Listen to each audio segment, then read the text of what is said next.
All right, folks, we are live here on this Wednesday, June 17th, 2009, behind the scenes, after the Alex Jones Show, before the Info Warrior.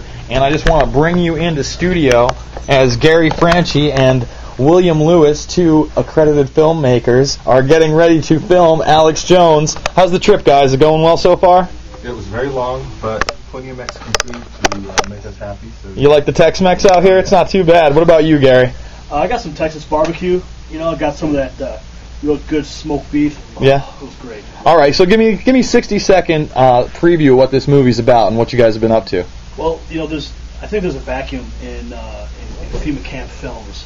There's so much research has been done, but we really want to investigate where these places are, if they really exist. And what we're coming to realize is, I don't want to give it all away, but no, definitely don't give it all away. But we've talked to some really great people. We've talked to Michael Bednarik, Catherine Albrecht.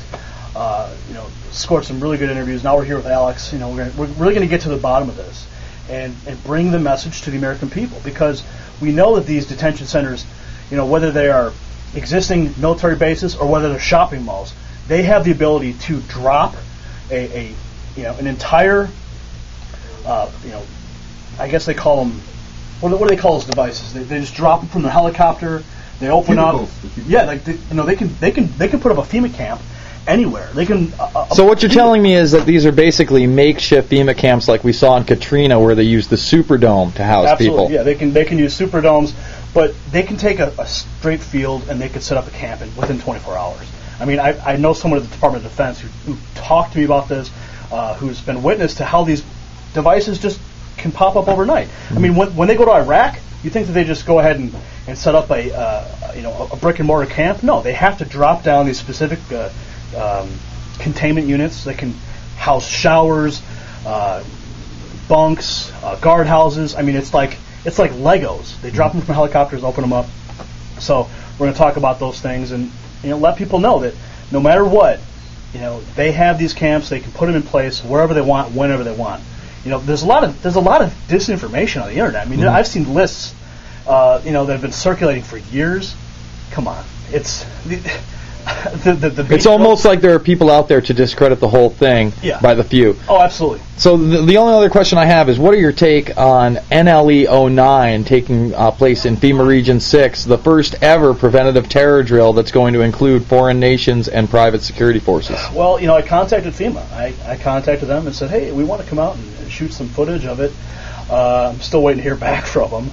But, these types of drills, as we know, took place on 9/11. You should always have, anytime there's a drill taking place, keep those red flags up and pay very close attention.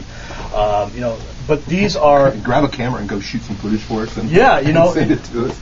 Well, I don't necessarily know that it's going to be a false flag. It's just that they're prepping you for this. They're getting everybody ready. Again, they're going to be taking over all local governments, all state governments. They even want to take over tribal governments. And the fact that this is a preventative drill and it's an international drill, again, Australia, Mexico, Canada, private forces, the United Kingdom, I think that's what's most worrisome to me.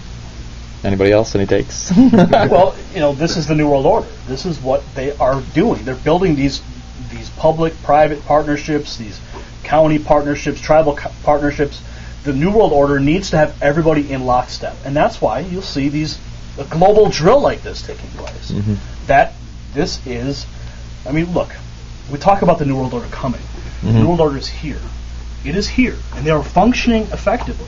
That's why we have to put out the information like this film, like your radio show, like everything that everyone's doing, because the American people need to wise up, or else it's all over. It's over. Restore the Infowars.com. Well, there he is. You want a good video blurb? I didn't know. Now, I knew I woke up the director over here, but I didn't know that I'd woke up the Lord Franchi. So, Franchi, tell him who woke you up. Alex Jones woke me up. 2004, I was doing research on microchip implants and stumbled across a video where he was talking about them. And all of a sudden, I was like, who is this guy? What is he talking about? So I did some more searching on peer-to-peer networks. Came across another video clip. The second video clip I ever saw of him he was talking about he was at SeaWorld actually. And he was going nuts on these guys. I'm like, oh my God, I'm like, We just brought that clip back just 2 weeks ago, actually, from the archives. Really? Yes, we did. In fact, we did it because we were talking about biometrics, and he had talked about it back in 2004, but just like you said, and we found it over in the Prison Planet archives. We played the whole thing for the viewers. Anything in closing, Alex?